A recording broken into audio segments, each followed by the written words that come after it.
어느 한 곳에서 금융위기가 터지면 바로 전염된다고 말씀드렸잖아요. 이걸 막기 위해서는 국제 공조 처리가 구축되어 있어야 되는데 미국이 나만 살겠다고 고금리 강달러 정책을 일방적으로 펼쳤잖아요. 그 내 이웃을 거지로 만들었잖아요. 아, 그러니까 이게 뾰족한 대안이 없으니까 대공황을 말씀하시는 거군요. 그럼요. 맞습니다. 예. 그러니까 한 가지만 좀 만약에 반론을 제기한다고 하면 막 그런 거 있잖아요. 뭐 벤 버냉키가 대공황에 그 연구해서 그 빠삭하게 대공황 시대에 그걸 알고 있고 또 뭐 2008년도 이후로 그 대형은행들 중심으로 스트레스 테스트를 다 거쳐가지고 무너질 위험이 없고 이미 엄청나게 또 엘리트들이 그 안에 포진되어 있어서 대안들을 계속 만들어냈다. 그래서 뭐 대공황 이런 건 이제 좀 옛날 얘기다 이럴 수도 있잖아요. 너무 비관적으로 보는 거 아니냐. 벤 버냉키는 그 얘기 할 자격이 있어요. 왜냐하면 네. 2008년도 미국의 그 리먼 브러더스가 파산하면서 글로벌 금융위기가 확산이 되기 시작했잖아요. 네. 그때 그걸 기가 막히게 차단해낸 사람이 벤 버냉키예요.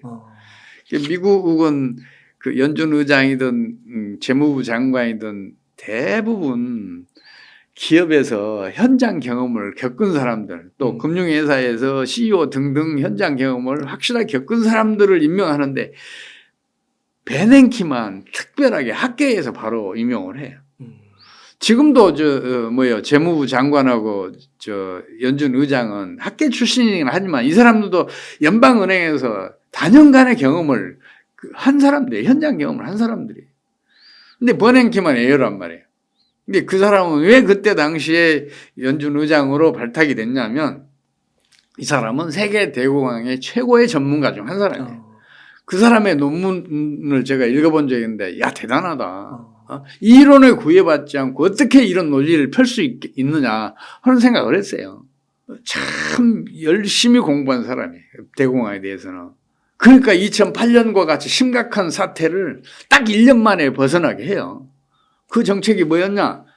2008년 말에 미국이 G20 정부 수반, 재무장관, 그 중앙은행 총재, 또 IMF 등등을 전부 다 소집을 해요.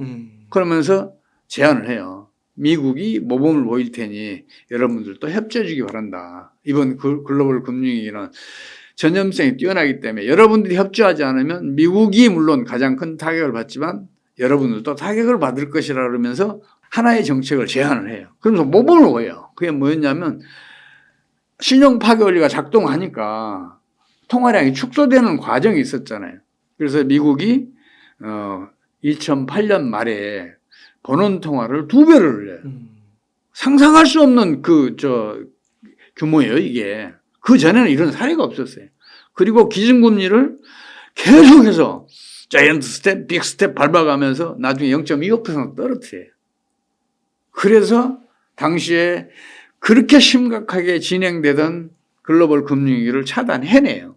그러니까 물론 다른 나라도 협조해서 미국과 비슷한 정책을 펼치는데 대체적으로 번원 통화를 20에서 30% 증가를 시켜요. 우리나라도 많이 증가시켰어요, 그때. 그리고 기준금리를 동시에 다 다른 나라도 낮춰가요. 그래서 신용 파괴원리 작동을 차단을 해요. 그때 당시에 저는 우리나라 성장률이 2009년도에 마이너스 한 2% 내지 3% 갈 것이라고 예측해두고 있었는데 제가 여전히 틀렸어요. 왜냐? 워낙 적절한 정책을 시적절하게 딱 펼치니까 신용 파괴가 차단이 된 거예요. 그래서 야 이건 위대한 업적이라고 생각하고 있었어요. 그만큼 버냉키는 이번 사태에 대해서 얘기할 자격이 있어요. 근데 이 사람은 뭘 못 봤냐? 경제 병력을 모르는 사람이에요. 경제 질병은 다양한 원인에 의해서 벌어지잖아요. 그리고 또 가장 큰 문제는 뭐냐면 2008년 글로벌 금융위기 원인에 대한 경제 학계는 물론이고 경제 정책 당국자들의 원인 분석이 잘못됐어요. 흔히 그런 얘기들 하잖아요. 파생 금융상품이 문제다, 레버리지가 문제다, 또 금융규제 완화가 문제다 이런 얘기를 하잖아요. 아니에요. 틀렸어요. 이건 미국의 금융위기가 진행되는 과정에서 나타나는 현상들이란 말이에요. 근본 원인은 따로 있어요. 물론 그 근본 원인하고 결과 사이에는 거리가 좀 멀어요. 그래서 이걸 찾아내기는 힘들었을 거예요. 근데 찾고 찾아 들어가면 결국 찾아질 수가 있는데 그게 뭐냐면 2000년 대통령 선거에서 아들 부시가 The Ownership Society라는 공약을 내세워요. 그 구체적인 내용이 뭐냐면 550만 채의 주택을 무주택자에게 공급하겠다는 그 공약이에요. 그 사람들이 열광하죠. 그래서 대통령 당선됐어요. 그럼 550만 채 주택이 순조롭게 이렇게 소화되기 위해서는 어떻게 해야 돼요? 그걸 살 사람들이 유동성을 뒷받침해 줘야 되잖아요. 그래서 그 페니메이, 프레디맥 등을 동원해 갖고 파생 금융 상품 만들어내고 그 부채 담보부 증권 CDO라고 그러죠. 이제 그런 증권을 만들어내고 심지어는 CDS라고 파산 스와프 파생 금융 상품을 만들어내요.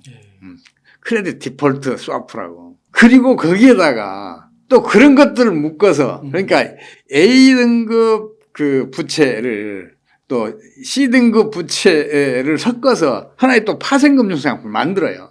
그러면 이제 신용평가기관들이 A등급으로 이걸 판정을 해줘요. 그런 일들이 벌어지면서 그 무주택자들에게 신용이 거의 무제한으로 공급이 돼요. 그럼 어떻게 되겠어요? 주택가격이 상승하기 시작하죠. 그 주택가격이 상승하면서 거품이 크게 형성이 되죠. 그 거품이 꺼지면서 경제 내에 통화량이 수축되는 효과가 나타나요. 그러면서 신용 파괴 원리가 작동하면서 2008년 말에 그런 일이 벌어진 거예요.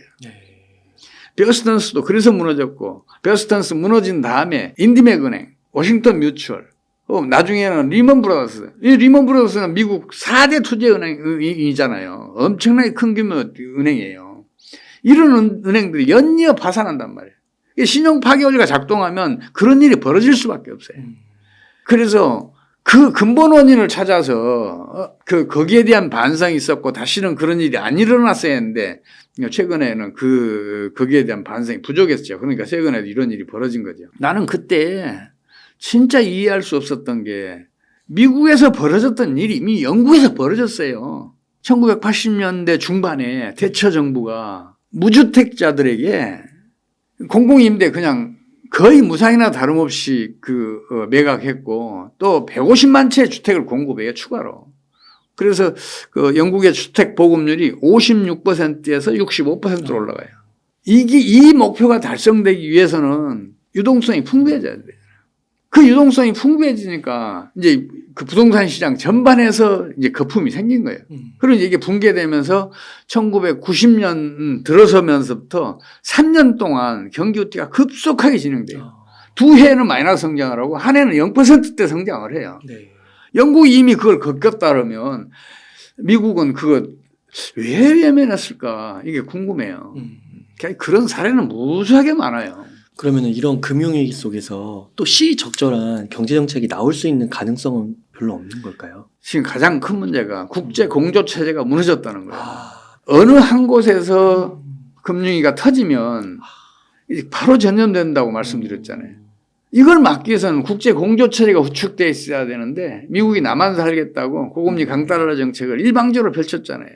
그 내 이웃을 거지로 만들었잖아요. 그래서 국제 공조 체제가 구축될 수가 없고 그리고 지금 정책 수단이 금리를 올리거나 내리거나 통화량을 줄이거나 늘리거나 혹은 재정 지출을 늘리거나 줄이거나 이런 것밖에 없잖아요. 이 세 개를 모두 다 할 수 없는 상황이 돼버린 거예요, 지금. 지금 심각해요. 그렇구나. 아니, 저는 원래 낙관주의자예요. 제가 책을 한 21권을 저술을 했는데 비관적인 건 이 책이 거의 유일할걸요, 아마. 근데 제가 이런 얘기를 한다는 거는 경제 병력으로 봤더니 그렇더라는 거예요. 그러니까 이게 뾰족한 대안이 없으니까 대공황을 말씀하시는 거군요. 그럼요. 맞습니다. 네. 진짜 이거 이게 되게 처음에는 겉표지만 봤을 때는 좀 무시무시하고요. 약간 이거 좀 비관적이고 이거 어떻게 되는 거 아니야 막 이러긴 했는데 좀 소수의 목소리일 수도 있다 했는데 말씀을 들어보니까 이게 현실을 꿰뚫는 그 원리가 작동하고 있네요. 되게 명확해지는 것 같아요. 이런 얘기 하면서도 좀 답답해요. 네.